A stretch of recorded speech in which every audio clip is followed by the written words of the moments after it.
Hello and welcome to your English news broadcast live on ERi-TV. It's exactly 10:30 p.m. on Eritrea's local time from our headquarters at Asmara with your domestic and international news in brief. I'm Zahar Badouri, but first we'll begin with your major headlines for this broadcast. Foreign Minister Osman Saleh addresses 36th ordinary session of the Assembly of Heads of State and Government. Workshop to revise national seed policy.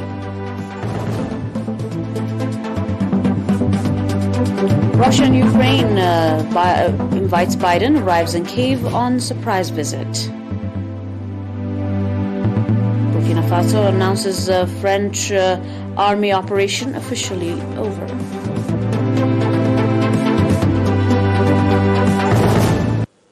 Welcome to your domestic in brief. Eritrea's Minister of Foreign Affairs, Mr. Osman Saleh, reiterated that, in quotation, today Africa is formally free from colonial rule, a victory achieved through epic struggles and a colossal sacrifice, unquote. Minister Osman made the silent remark in a speech he delivered at the 36th ordinary session of the Assembly of Heads of State and Government of the African Union yesterday, 19th February 2023, noting that this year, 2023, marks 6 decades since the inception of the OAU and a decade since the launching of Africa's Agenda 2063. Minister Osman said that now is the time for a thorough assessment of Africa's inadequate successes and failures.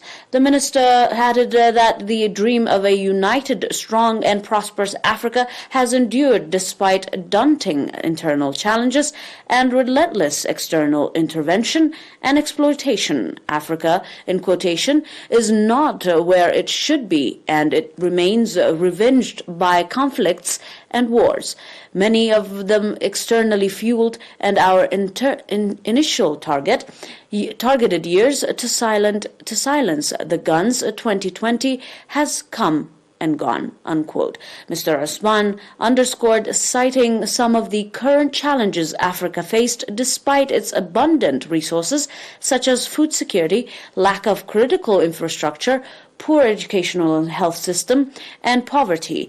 Mr. Osman called for concerned, systematic, and radical action to be taken that require new policies and new approaches in the political, economical, social, cultural, security, and foreign relations arenas. Also, noting the failed attempts to reform the African Union to be fully independent from influences of external pressure, Mr. Osman concluded his speech by underlining the need for renewed commitment by all stakeholders to find better means to achieve this indispensable objective if Africa is to better advance its interests in this rapidly changing global environment.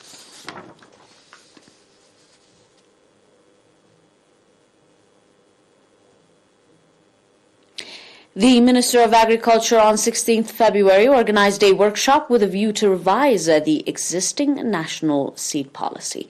The objective of the workshop that was organized by Regulatory and Inspection Services Department of the Ministry of Cooperation, in cooperation with the partners, was to ensure applicable and affordable seeds, indicating that the existing seeds policy has been designed in the year 2002. Mr. Takhlab Mizginna, Director General of the department, said that the aim of the workshop is to synchronize the policy with the existing reality. The participants of the workshop, indicating on the strategic importance of having pronounced seeds policy, called for a regular scrutinize the policy to ensure its practicability, pointing out that effective and workable seed policy is the basis of ensuring nutritious food. Mr. Arafina Berha, Minister of Agriculture, said that revising the existing seed policy is appreciated, indicating that developing seed policy supported by technology and harmonizing it with the objective of situational and strategic and safety importance.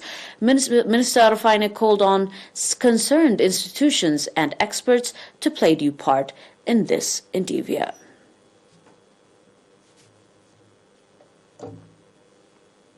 The Southern Red Sea Region Assembly conducted its 19th regular meeting on 17th of this February in the port city of Asab.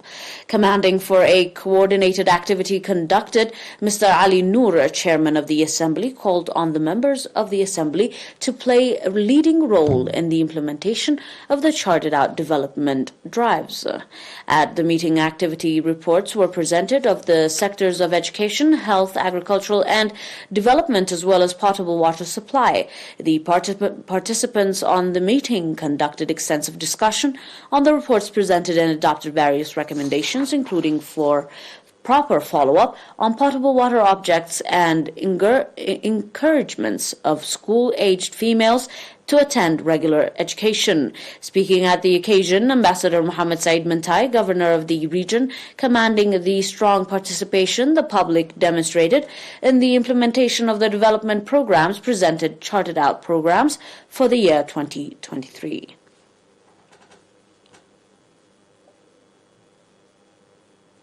On your final domestic report, the Ministry of Health reported that commendable activity has been conducted in the follow-up of environmental pollution and cross-border diseases. Mr. Takhla Towalde, Director of Environmental Health, said that effective activities have been conducted in ensuring basic household and environmental sanitation, follow-up on waterborne diseases, food and environmental pollution, liquid and dry waste, as well as control of contagious diseases. Mr. Takhla went on to say that sustainable awareness raising activity has been carried out to implement community-based environmental sanitation program across the country. And as a result, 91% of the villages nationwide have implemented the program. Mr. Takhla also said that 5-year strategic plan has been designed has been distributed to all regions for implementation, and yellow fever vaccination has been provided to over 5,000 citizens. Mr. Takhla also called on the public to conduct sustainable environmental sanitation activity with a view to control communicable and other diseases.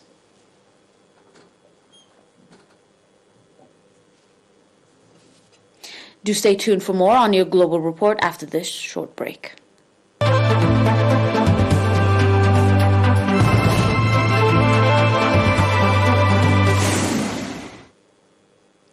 Ukraine's president has lauded Joe Biden's visit to Kyiv as the first anniversary of Russia's invasion approach.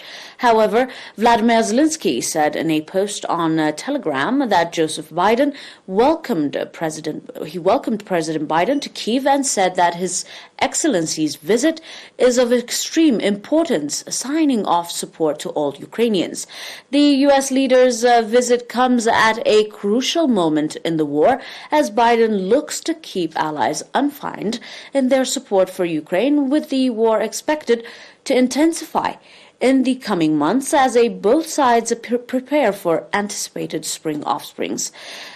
Zelensky, however, is pressing allies to speed up the delivery of pledged weaponized systems, and is calling on the West to deliver flight jets with Ukraine, something that Biden to date has declined to do. The U.S. will provide Ukraine with a new military aid package worth $500 million, President Biden has reported. Biden said in a report also the package would be announced on Tuesday, and that Washington would also provide more ammunition for high-mobility artillery rocket systems in Ukraine's possession.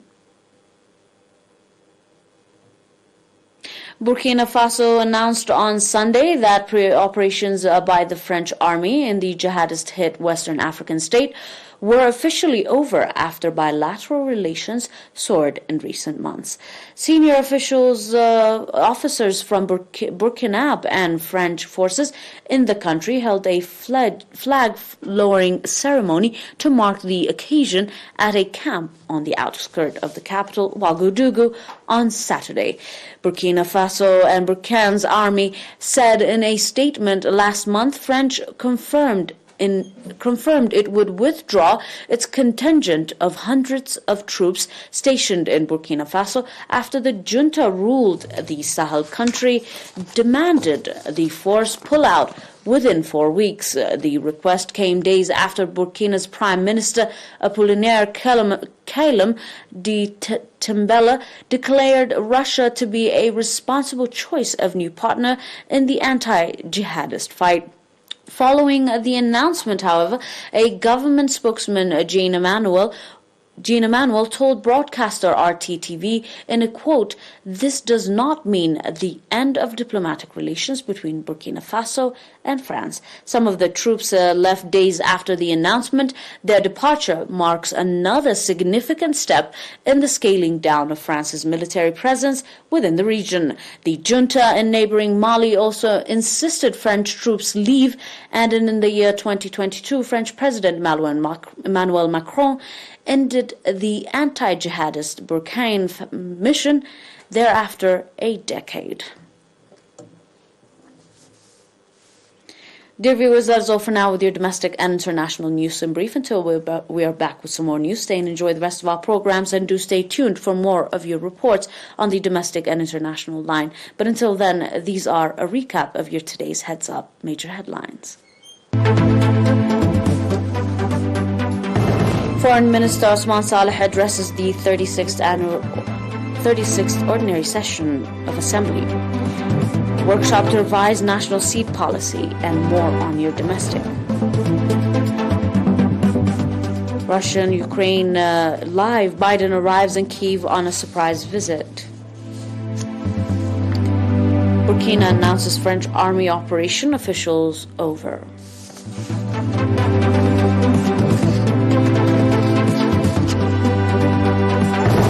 That is all for now. Bye-bye from here on our headquarters at Asmara on ERi-TV, and thanks for watching.